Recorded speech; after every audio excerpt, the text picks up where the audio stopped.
안녕하십니까. 김승현 목사입니다. 오늘 전염병 시리즈 7번째 시간, 다윗의 인구조사를 통해서 그 속에서 하나님 말씀 통해서 어떤 교훈을 우리에게 주는가를 좀 생생하게 살펴보기를 원합니다. 하나님 말씀의 생생함, 하나님 말씀을 좀 생생하게 전해드리는 것이 저의 설교의 목표입니다. 뭐 지금까지 그렇게 해왔는지는 잘 모르겠지만은 좀 부족한 부분이 참 많았지만 어쨌든 그림을 그려듯이 하나님 말씀을 좀 전해드리는 것, 하나님 말씀의 생생함, 이것이 저 김승현 목사가 추구하는 설교의 목적입니다. 오늘은 그 팬데믹 시리즈 7번째 시간입니다. 다윗의 인구조사를 통해서 지난번에 한번 말씀드린 적이 있는데요.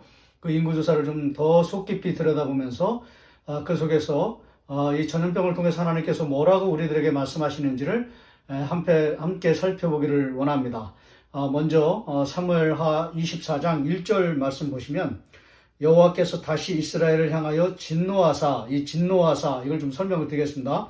그들을 치시려고 다윗을 격동시키사 가서 이스라엘과 유다 인구를 조사하라 하신지라. 마치 하나님께서 이스라엘 백성들을 이렇게 진노하시기 위해서, 심판하시기 위해서 다윗을 이렇게 격동시키시는, 다윗을 움직이시는 그런 것처럼 일견 보이기도 합니다. 특별히 이제 2절서부터 나오는 그 쭉쭉 나오는 내용은 다윗이 막 요압을 시켜서 이제 격동된 거죠. 요압을 시켜서 막 인구조사하라고. 이 인구조사는 군사적 목적입니다. 원래 민수기에 나오는 그 하나님이 명하신 그 모세를 통해서 명하신 인구조사는 그런 군사적인 목적으로는 절대 인구조사를 해서는 안 됩니다. 영적인 목적입니다. 그다음에 이제 성막 시대 아닙니까? 성막은 굉장히 중요하잖아요. 그 이스라엘 진영의 본진 깊숙한 가장 중심에 이제 성막이 있었는데요.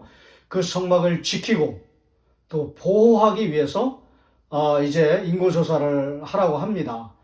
그리고 이제 생명의 속전도 이제 내서 그 헌금도 하고 다 성막을 다 지키고 보호하기 위해서 그렇게 하는 거거든요. 그런 영적인 목적으로 인구조사를 하거든요. 이제 그런 목적으로만 해야 된다는 거예요. 그 민수기에 나오는 그 교훈은 다른 목적으로는 절대 인구조사를 할 수가 없었습니다. 근데 다윗은 군사적인 어떤 목적으로 자기의 힘을 과시하기 위해서 인구조사를 하는데 이제 요압이 군사령관이었는데 국방부 장관이었죠. 요즘 말로 하면 막 미적미적대고 이거 이런 목적으로는 안 되는 거 아닙니까? 막 이러면서 이제 강하게 반대는 못하고 그냥 속으로 그냥 쿵쿵 앓면서 그렇게 미적미적대니까 그냥 막 화를 내면서 격동이죠.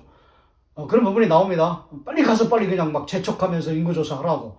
막 그래서 할 수 없이 이제 막 그냥 급하게 막 인구조사 합니다. 그 숫자 이렇게 나오는데요. 그래서 하나님께서 이제 그 인구조사한 것에 대해서 이제 다윗이 10절에 다윗이 백성을 조사한 후에 그의 마음에 자책하고 다윗이 여호와께 아뢰되 내가 이 일을 행함으로 큰 죄를 범하였나이다. 그래서 저는 여기서 그 생명의 속전 레위기 하면서 그 생명의 속전을 이제 여기서 이제 생각을 해놓은 것입니다.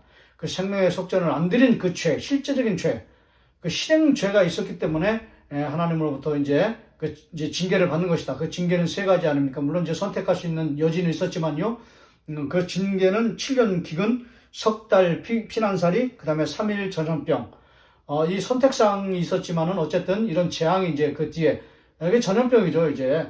3일 전염병. 그래서 이제 전염병 시리즈로 이렇게 했습니다. 근데 김지찬 교수님은 이 사무엘하 24장에 나오는 이 말씀을 24장을 쭉 검토해 보면 전염병 재앙이 왜 받게 되었는지 그 원인은 직접적인 또 구체적인 언급이 없다. 그 원인은 알 수가 없다. 이렇게 성경과 팬데믹이라고 하는 책 그 105페이지에서 그렇게 주석을 해놨습니다. 원인을 찾을 길이 없다.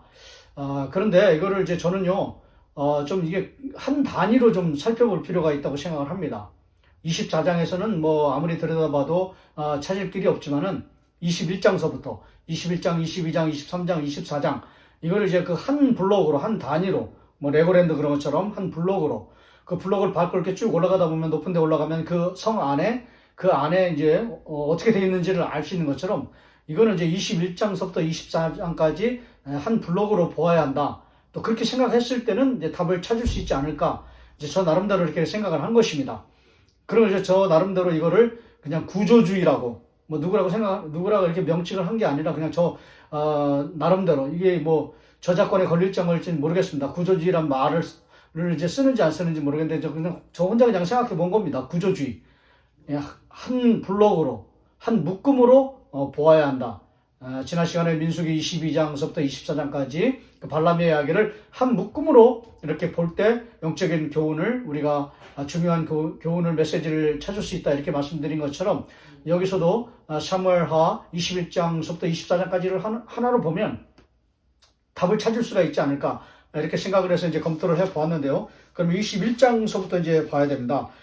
중요한 것만 제가 말씀을 드리겠습니다. 제가 발견한 거 21장 14절에 보시면 사울과 그의 아들 요나단의 뼈와 함께 베냐민 땅 셀라에서 그의 아버지 기스의 묘에 장사하되 모두 왕의 명령을 따라 행하니라. 그 후에야 여기 보세요. 하나님이 그 땅을 위한 기도를 들으시니라.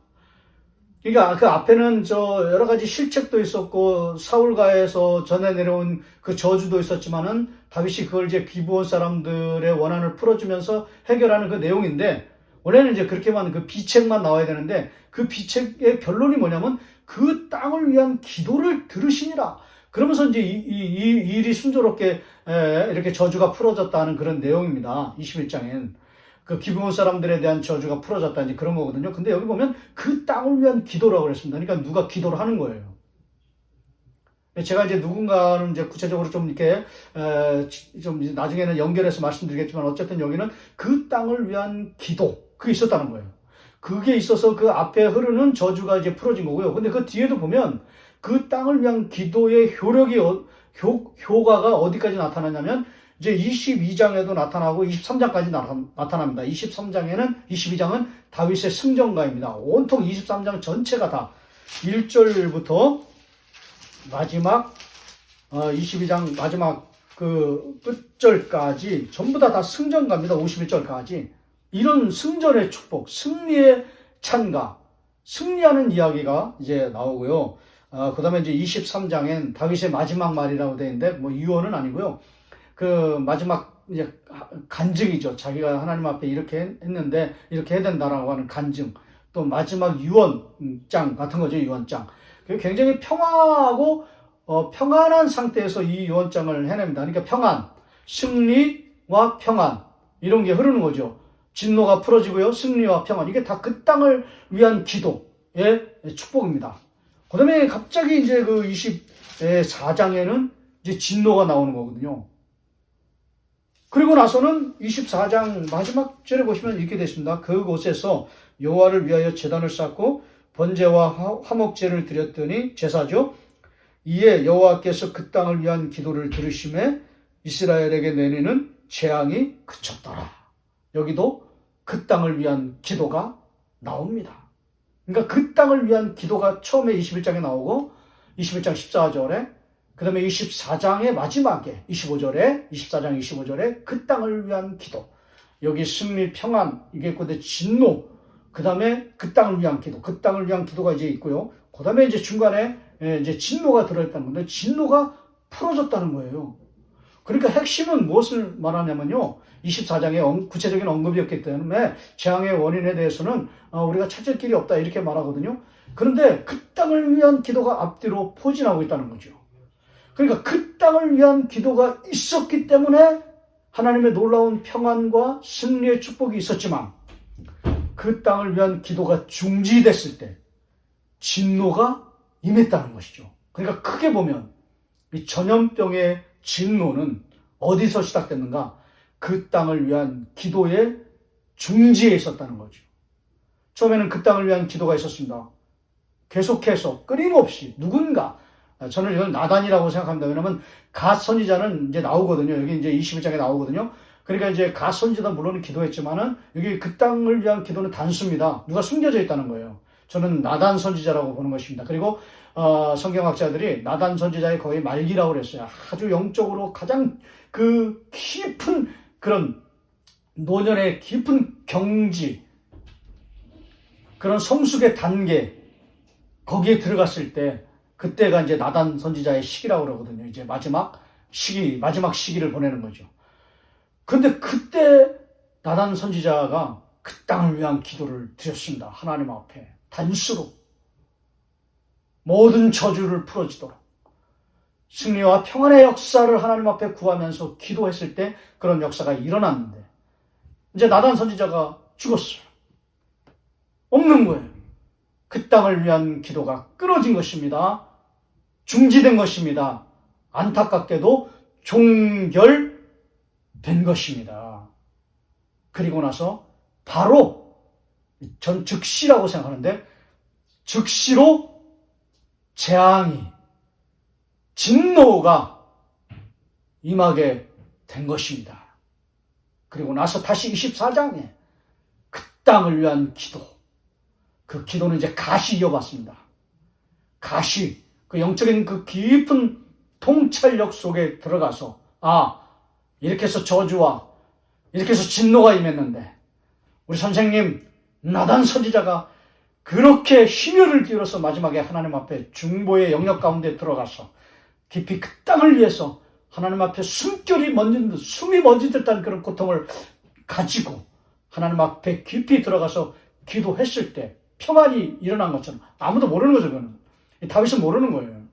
다윗은 자기가 막 승승장구하고 승리하고 막 회복이 일어나고 승리가 일어나고 평안한 그런 말을 하고 막 이러다 보니까 용사들을 막 그냥 숫자를 세고 막 이러다 보니까 자기가 굉장히 탁월한 그런 정치력을 발휘해서 이렇게 잘 나가고 있는 거라고 생각을 하는 것이죠. 아니죠. 그 뒤에 누군가 있었다는 것입니다. 누가 있었습니까? 나단이 있었습니다. 나단의 기도가 있을 때 그런 놀라운 역사와 영적인 축복과 은혜가 임했던 것이죠.